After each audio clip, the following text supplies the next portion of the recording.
Powered by MPB, this is Chalkboard Chat, an MPB education podcast, hosted by Jermaine Flood and Tara Wren. To hear this episode and more, visit education.mpbonline.org or download the MPB Public Media app to listen on your iPhone or Android device.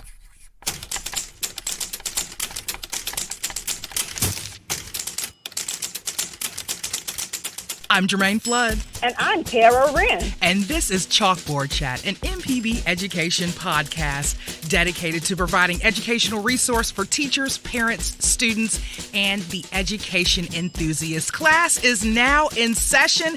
And with me today, of course, my co-host Tara Wren is here, but also we have Executive Director of Mississippi Public Broadcasting on the line, Mr. Ronnie Agnew. Welcome, Ronnie, to the chat. I am just absolutely thrilled to be a part of the chat. I'm very proud of the fact that you guys created the chat. I think it's great for the state. I think it's great for the education community. I'm just thrilled to be here. I am happy to finally have you on air with us for the new year 2021. Tara, are you excited? Ronnie is finally on air on Chalkboard Chat. Yes, I am. We definitely need to hear his voice on here, and what a perfect time to do it, to kick off the new year with the conversation with our executive director. Yes, perfect time. Perfect time. Now, Ronnie, welcome to the chat. You are going to get the treatment that I usually give all of our guests. So the first question that I opened up with was, what color was the chalkboard from your childhood? What color was the chalkboard from my childhood? Yes. You know, the chalkboard from my childhood was blue. Blue. And I'll tell you what I mean by that. You know, when you grow up like I did, you grow up in a situation when your parents were, by the time I was 4 and 5 years old, my parents were sharecroppers in Mississippi. And the fact is that my mom had a dream for us, and all she saw was blue. She saw the color blue. She saw opportunity. She saw blue skies. So when she was picking that cotton in Mississippi cotton fields, she was dreaming that her children would not have to do such. So my chalkboard has always been blue because I see blue skies, and that's all I've ever seen. And even at MPB and the toughest of times when we definitely had, you know, we've had tough times. We've had to fight for funding. We've had to do a lot of other things just to get going. But, you know, I think about my mom. I'm always thinking about my mom, and I'm thinking about those blue skies. And I can never get very down. I can't get down about anything because I can think about the vision she had for us as a family, and the same vision that she had for us as a family I have for the agency. Nothing but blue skies. That is great. Now, coming from your mother's vision into the vision that you have now here at the agency, what's the correlation in between that and what people can look forward to from Mississippi Public Broadcasting for the new year? I think they're very fortunate. The people here are very fortunate to have so many Mississippians on our staff, because I think what you get people who really care about our state. Mm-hmm. And everything that we do and every move that we make, every decision that we make, every initiative that we undertake, basically they're rooted in Mississippi, because we have people who really, truly are ingrained in this state. And everything about them is Mississippi. It's unusual, you know, as a person like me, as a journalist who's been doing this for 37 years, Jermaine. But it's unusual to have people, for the most part, who've never left the state of Mississippi or been here most of their career. So all they care about is trying to make our state better.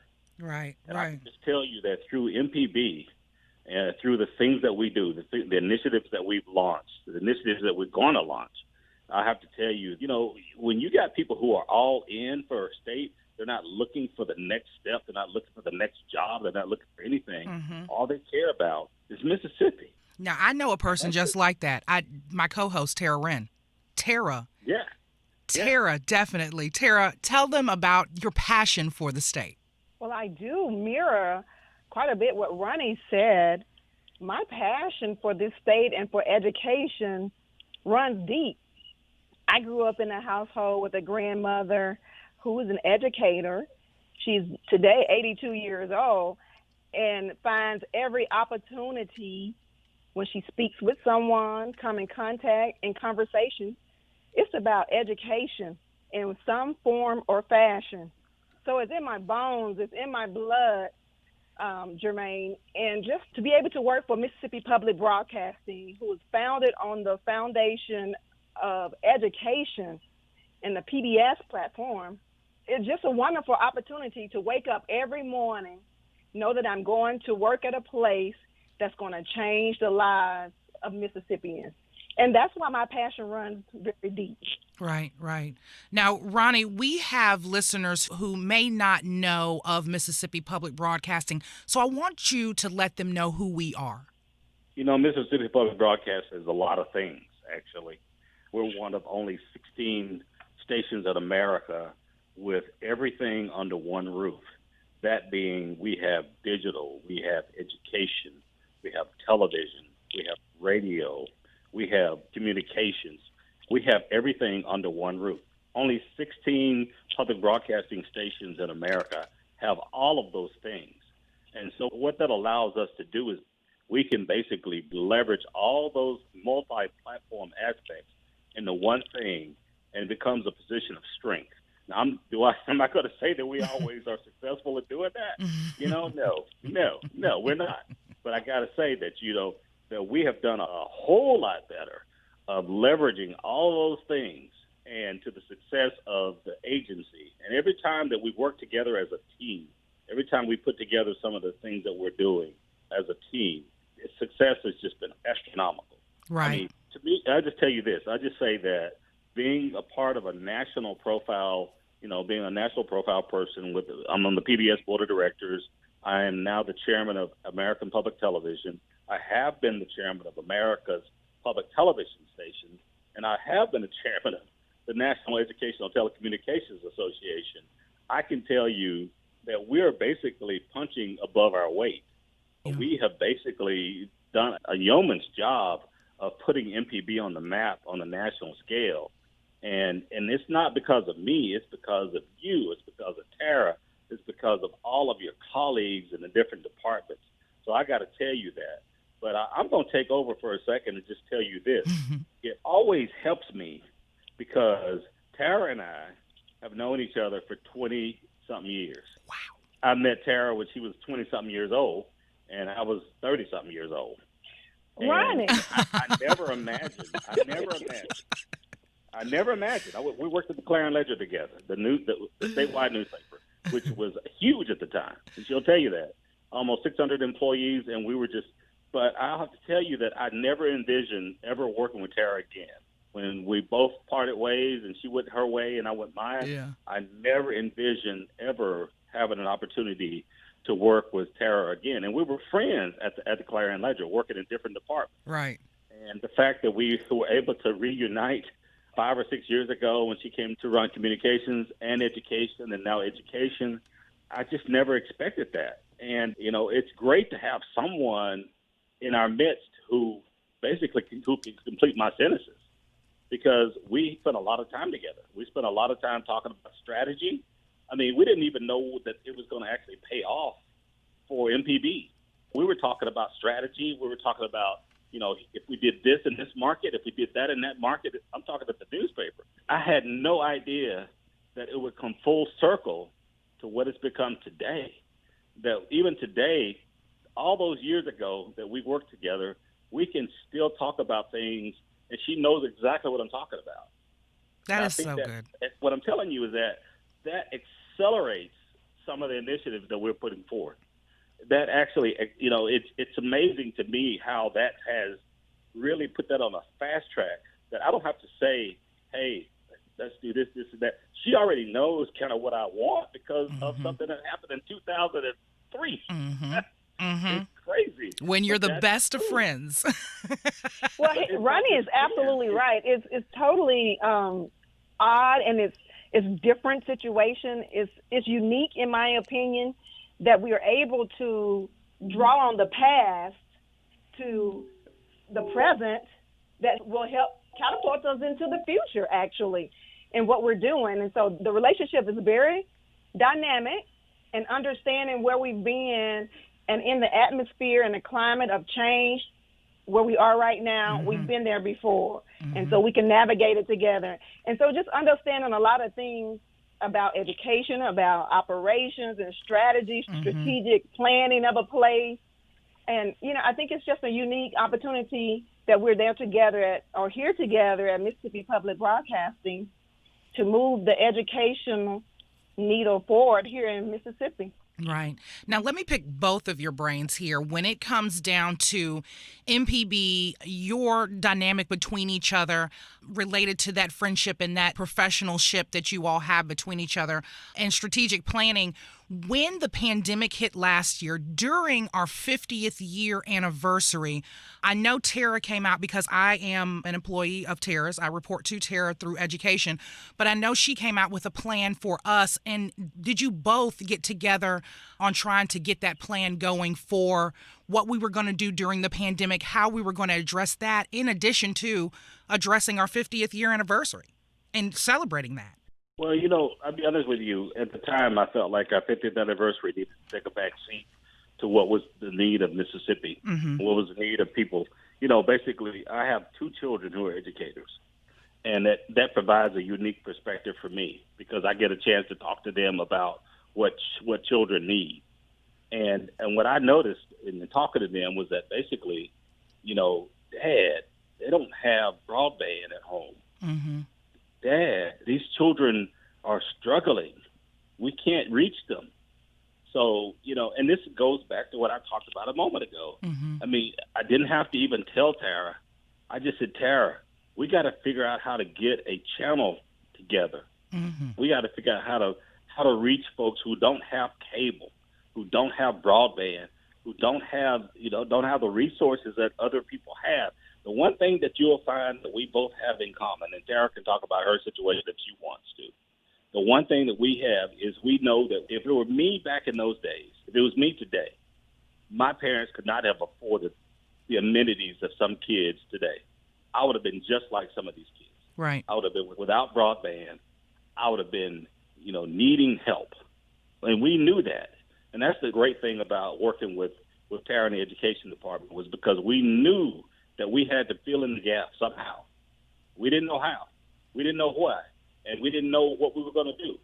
But the idea initially was to, let's see if we can develop another channel in our arsenal to try to get kids some educational instruction. Right. I just planted that seed. I planted that seed in Tara, and she can pick it up from here. But I planted that seed, and you know what? The rest is history. She just ran with it. The birth of MPB Classroom TV, Tara.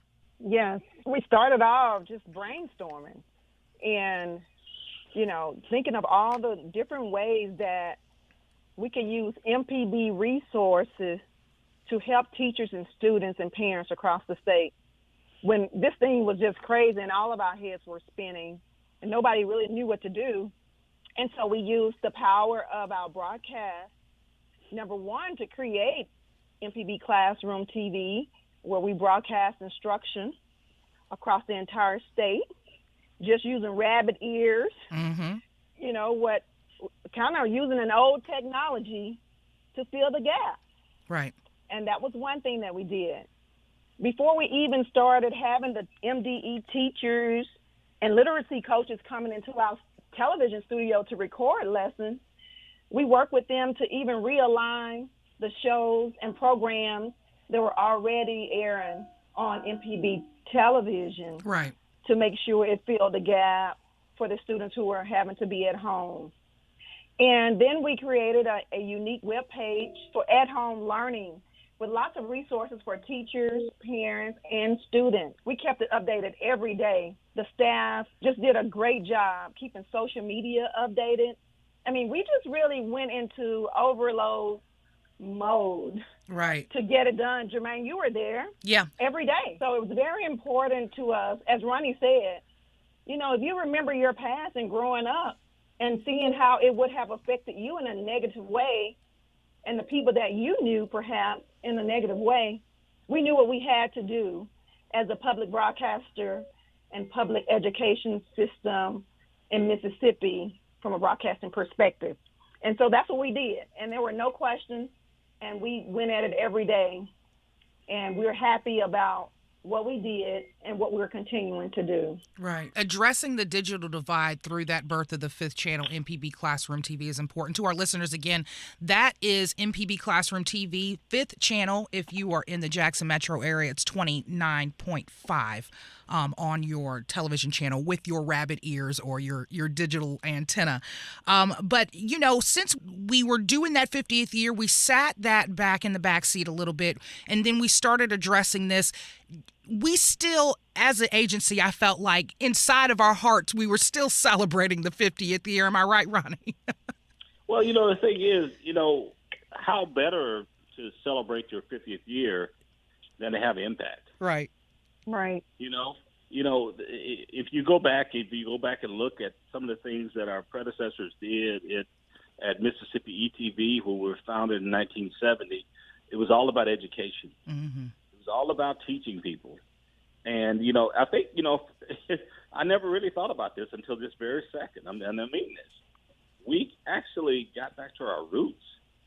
We got back to our roots of basically saying that, okay, this is what we stand for. Mm-hmm. We stand for education. We stand for education that's simple and accessible to everyone.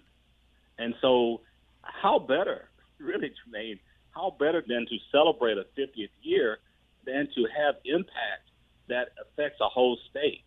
And, you know, you folks have the metrics. You guys have had the anecdotal evidence. You've talked to all the people. But I got to tell you that there is nothing bigger that we have done in 2020, actually, and 2021 than to have the fifth channel, where we have basically recorded almost 160 lessons from teachers and counting. And now we're at a point right now where Tara and I are talking about sustainability, about, okay, if this goes on beyond June, which we know that the students are going to be basically in this hybrid situation. Some will be at school, some will be at home, and there'll be a mixture of both, that we are right now fulfilling a need that the state of Mississippi needs. Right. And that's what MPB, basically, that's what we were founded to do. That's why we exist. I am so proud to know that everybody who I've talked to, and it's a lot of people. I heard someone tell me this the other day, and it was actually, you know, you want to be proud about this stuff, but you also want to be humble. Mm-hmm. They were saying that there are heroes in this pandemic. And they were telling me that, you know, MPB has been one of the heroes in this pandemic. That's great. Because we basically did not look at the pandemic as being something that we were just going to close shop. Right. And say, we'll do the minimal. Education, okay, y'all just do what y'all do. Y'all just try to do the best you can. No, we were doing more than we could do. We were stretching ourselves, you know, and I would say that, you know, education, we're talking about the fifth channel, but our education department has done far more than just the fifth channel. And it's just been one of those things that, and frankly, not just our education department. Let me just segue over for a second. I know you're going to do this to our television department, where they're basically doing COVID-19 stories that are on our YouTube channel. They're doing all kinds of different other things. You know, so what we've had to do, Jermaine, is we've had to pivot and figure out, okay, how can we be most effective in areas that basically put us in a position of where we had to think differently. We had to think outside the box. And I got to say that every single day that I go to work, Jermaine, I got to tell you, as a leader of MPB, I think about outside the box. And I try to think about ways that we can make a difference that we really never thought we would have to do. Right. But it's one of those things that I feel like we are doing work that we were destined to do. I really believe that. Right, that and we were built for. Tara feels the same way. Absolutely. Right. Rain, sleet, snow, or pandemic was what I was thinking. And it all That's it. It all boils back down to education. So the question that I have now is the marriage between the departments here at Mississippi Public Broadcasting. What is your vision for that, Ronnie? Well, I think my vision for it is, you know, I really do believe that there's nothing that we do. There's absolutely no part of what we do as an agency that does not involve everyone. Everybody basically can support each other. Right. And I think that I'm going to, again, compliment Tara for this. You know, basically she has been, you know, this is what I like about Tara. and this is not something that's new about her. I mean, and people at MPB need to know this. She basically, all she cares about is getting the job done. You know, she's not trying to hurt feelings. She's not trying to push. Mm-hmm. All she cares about is getting the job done. And so what I mean by that is that basically, you know, whatever department we need to push an initiative, you know, she's not shy about getting right there in front of that director and saying, hey, listen, this is what we need. And frankly, that's what we need to be pushing each other to make sure that Mississippi is getting the best that it can get. Right. Because this is not about us. This is about Mississippi. Right. This is about making our state better. My parents, Jermaine, went to the 3rd or 4th grade. Yeah. That was all they could do. They had to go to the cotton fields and pick cotton. Right. I'm not that old. I'm 58 years old. But that's what they had to do. Right. And so that's why I'm so passionate about education. And I'm so passionate about anybody who cares about education as much as I do. Mm-hmm. And I really do believe that our education department now, the one we've assembled today, is in sync with me. Because they also agree with me that if we can move the needle in education in any way with the parents or teachers too, which I'm sure that Tara can talk about, I mean, if we can do any of that, then we're going to make the state better. Right. And, you know, that's the thing. You asked me earlier what people don't know about MPB is that they don't know that we make the state better. Right. They don't know that when you have those 100 parents who are part of parents or teachers too, they don't know that when you incrementally do 100 parents here and 100 parents there and so forth, Mm-hmm. that over a period of time, you're impacting a lot of people and you're changing a lot of lives. And that's what I want to see. You know, I could care less about me. I could care less about me and my career, and because I've been doing it so long now, all I care about is making a difference. Right. And I really do believe that what we're doing right now, you know, across the board, and I really would like Tara to speak to some of this stuff, but I really do believe that we are making a difference in the lives of people and changing the lives of not only parents, but changing the lives of children. That means so much to me because I was one of those kids. Yeah. Tara, did you have anything to say in response to? Yeah, I would just say thanks to Ronnie for allowing us to work. Once we talk to Ronnie and we get his blessing, he lets us go off and do our work and build it and brand it and, you know, do our thing to be an audience and to be a resource, to be a help.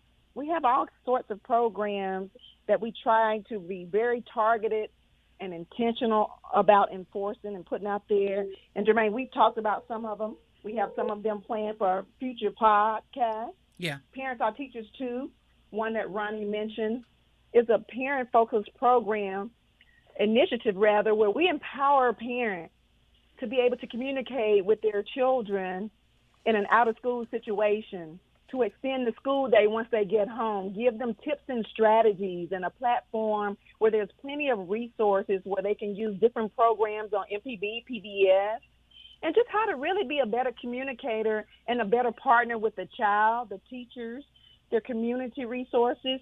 It's a wonderful program. And we try to offer those wholesome programs where it reaches the parent, the child, and the community that involves that particular child. And so, like I said, we'll be talking about a lot of those, Jermaine, here on Chalkboard Chat. But I did want to mention also, Ronnie was talking about being a team, and team internally, collaborating internally with all the different departments, news, radio, television, communications, and education. But we also have another partner that are all across the state. And I'm going to ask Ronnie to talk a little bit about the importance of our donors and how that has been during the pandemic. Yeah, that's a good I one. think that would be very telling here and how they're supporting the work of MPB. You know, I can tell you that a lot of our stations are struggling. A lot of our stations have had to go and get loans.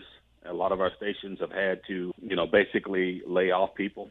And when I read about these developments, it really saddens me. Mm-hmm. But I can just tell you, and this speaks to the value of MPB, I can tell you that we're having record fundraising efforts. We have not lost anyone, any members. Right.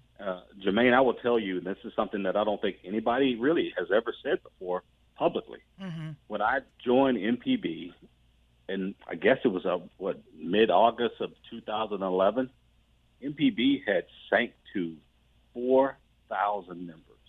Mm. That's anemic. That's awful. Yeah. And I can just tell you that today we're back up to about 12,000 members. And during the pandemic, we haven't lost anybody. And in fact, we've gained people. Right. So what does that say to you? What does that say to me? The importance of. There's value. Mm-hmm. There's value in what we do. Mm-hmm. There's value in our messaging that we're putting forth. And people are now seeing that MPB, it's always been a state treasure. Mm-hmm. People have always recognized it as a state treasure. But they're putting their money behind the effort. Tara and I can tell you, and we'll speak more about this later. If I'm back on the show again, I'd love to do it. But we are getting people who are actually supporting the Fifth Channel with their money, and we hope to have more to share about that in the future. So I'm just telling you that, the donors are putting their money behind the effort. And, people don't put their money behind anything they don't believe in. So I really, really am so thrilled that I think that it really hardens me. And every time I get a letter from someone, I write them. Jermaine, you should know this. I got a letter from a person who gave us $3 about 3 months ago. I got a letter from a person who gave us $3. And I wrote that person a letter back. Okay. And I said, I don't know what you have, but I have to believe that $3 was a stretch for you. And it's all you probably had to give. Amazing. And if it's all you had to give, that's fine. And I thank you as much as the person who gave, $300 right. or $600, because that person sent that money to us in pennies and dimes. Mm-hmm. And so that touches me. Right. Mm-hmm. Right. That's a beautiful thing. It really speaks to me. Yeah. That we're making a difference. Yeah. And the thing that I can say this, that out of the pandemic, I can say that MPB has positioned itself in ways that really have put us on a really strong course for the future. And it really depends on us right now. It depends on us to keep it going. It depends on us to make sure that we're always innovating, that we're not getting lazy, that we're trying to find new ways to reach people, right? And that we're always at the very center of what we do, trying to reach those kids. Right. Let's talk a little bit about what we have to look forward to from the rest of MPB. We've touched on course education department, Tara Wren at the helm of that. We've also touched on the membership department. What do we have to look forward to from MPB television for 2021 and maybe even MPB radio for 2021? One of my favorite departments as well here at the agency. Well, you got to be proud of radio. I mean, you really have to be proud of radio. And I really don't mean to sell them short, because I got to tell you that, back in March when we were told, when the governor basically issued the edict that stations or agencies should shut down for a while until the pandemic eased, a lot of people shut down. Mm-hmm. But you got to give radio credit they never did. Right. So I met with the director of radio, Jason Klein, and I said, and we basically said, people need a sense of normalcy. And during this crazy time, this time of disaster, this mm-hmm. time of death and destruction and family, right, chaos and crisis. And we have not missed one radio show, not one. Right. Now, of course, we will run an occasional repeat, but we have not missed any shows since March of 2020. And now we're well into January of 2021. And right. people really, truly appreciate that. And then I think about the podcast off of those radio shows. Jermaine, we're now over 700,000 downloads. That's podcasts. That's from wild. The radio show. That's wild. And one of the shows, Fix It 101, actually we didn't even solicit this, but we got a call from This Old House, and they're actually are doing underwriting on that show on Fix It 101. And now we're getting calls from other people who want to underwrite other shows that we have on the radio. That's good stuff. So radio is just good stuff. Yeah. It's just good stuff. And let me just talk about news for a second. Okay. I mean, really, we just received a $1.3 million grant from NPR and also from the Corporation for Public Broadcasting, a 3-state collaborative for Birmingham, Alabama, for New Orleans, Louisiana, and for Jackson, Mississippi, basically to create a collaborative for news. And we're hiring several journalists. We've already hired 3 people. We've hired an editor. We're going to hire another editor. We're going to hire a digital person. We've also hired a business manager. And basically, that is going to allow our news departments to have coverage of 3 states. So when a person in Jackson, our person is going to be covering criminal justice. So she won't just be covering criminal justice for Jackson. She'll be covering criminal justice across the 3 states. Okay. Basically, the same strategy will be implemented in the other states. There's one that's going to be wealth and poverty. Okay. And so that's another one. And so we'll basically, there's another one on health care. So these people will not be just covering their states. They'll be covering these issues across the 3 states. Across that So small news region. is going to be huge. And we just also got a grant from Microsoft. Microsoft is basically underwriting some coverage of news. Okay. So news, so there's so much going on. So you would think that, wow, okay, this is a slow time. People are just not, doing much because of the pandemic. We're probably doing more now during the pandemic than we've ever done before. It is actually exciting. I am so thrilled. But, here's the deal. It's $1.3 million. And it's my goal, and it's the goal of the other general managers for the 2 stations, to raise another $1.3 million to keep it going beyond the 3 or 4 years. Yeah. And so that's a big part of what I've been doing. So as you can see, it's not just education, it's not just television, It's not just radio.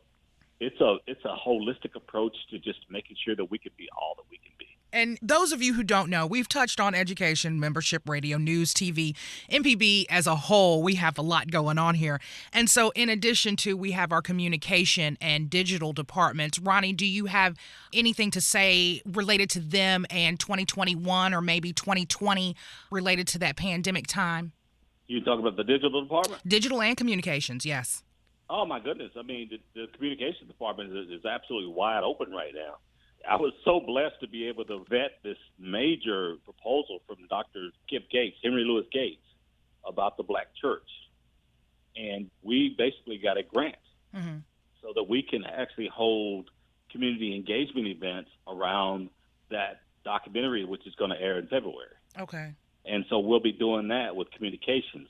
Communications has been instrumental in helping me put together some of the lead behinds for the legislature.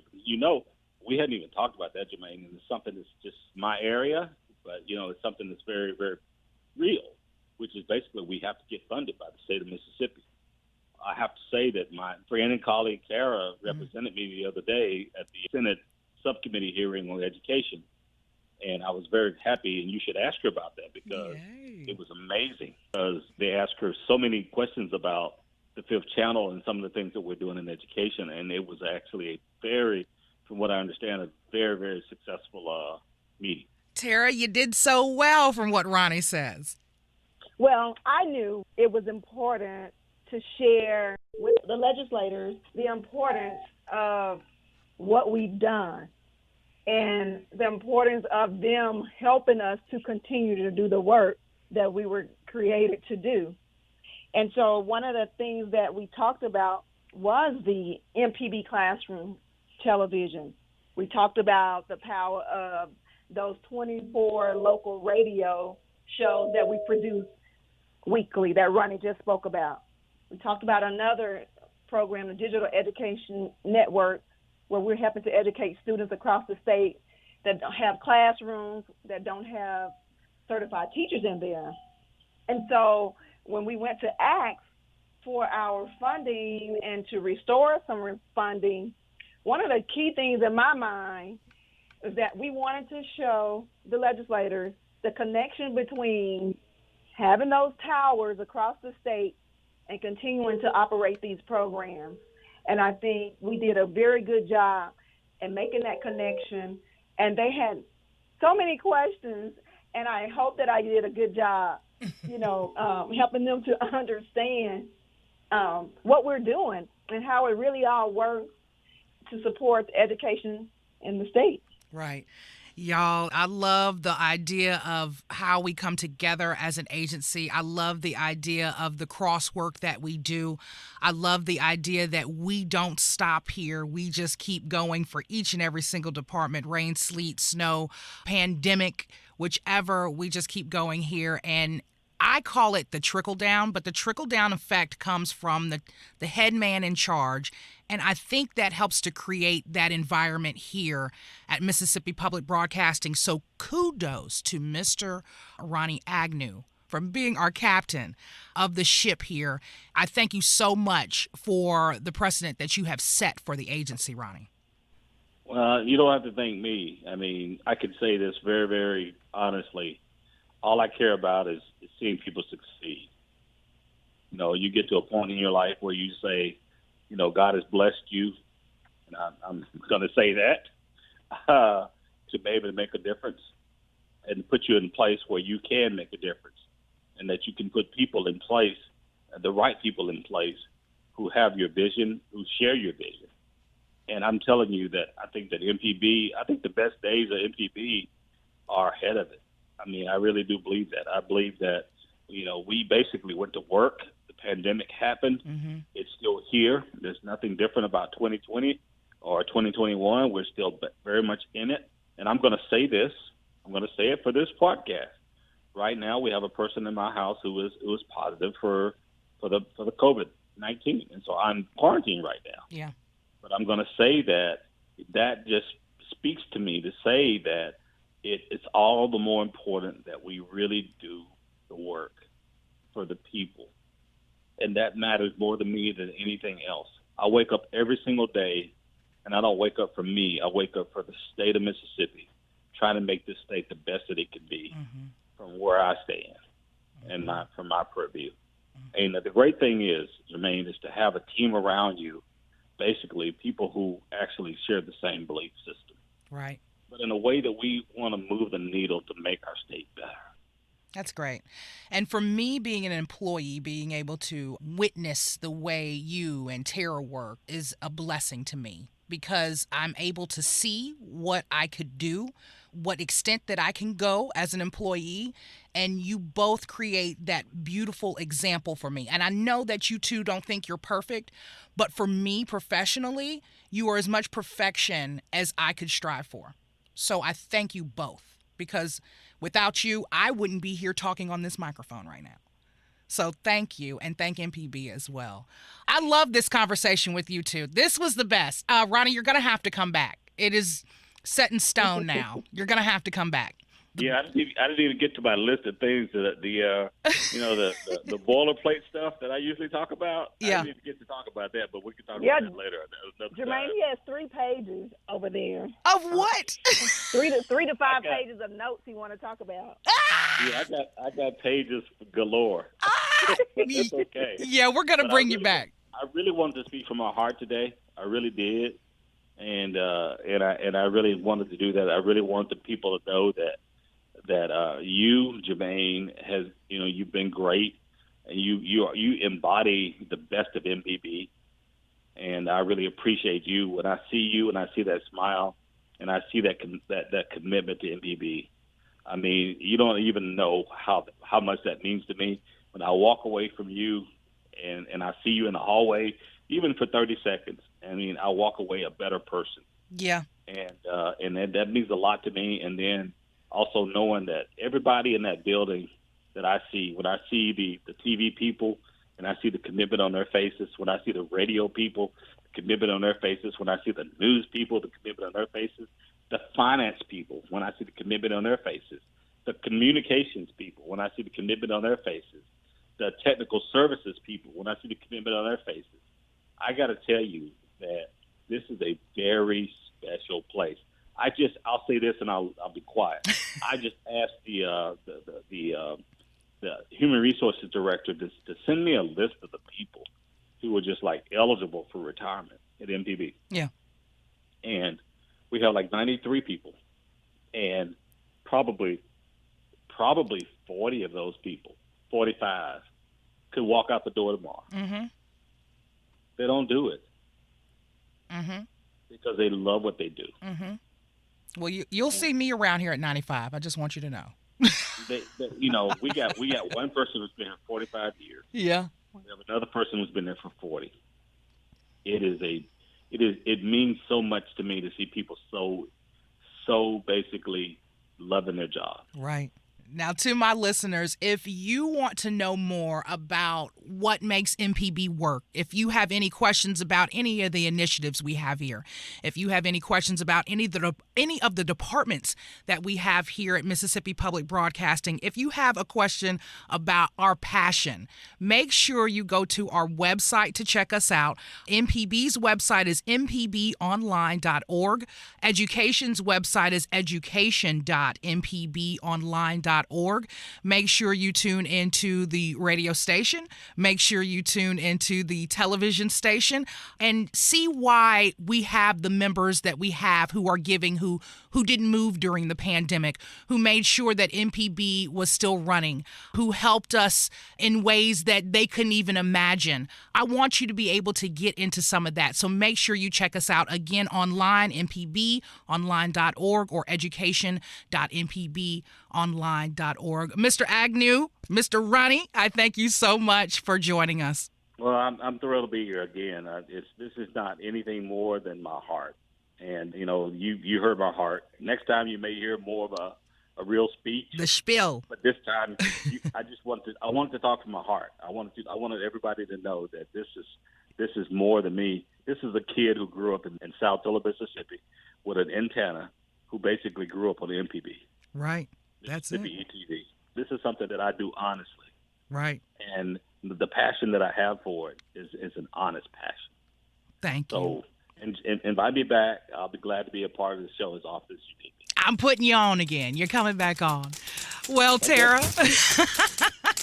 Well, Tara, I'm Jermaine Flood. And I'm Tara Wren. And you've been listening to Chalkboard Chat. Class is now dismissed. You've been listening to Chalkboard Chat, an MPB education podcast.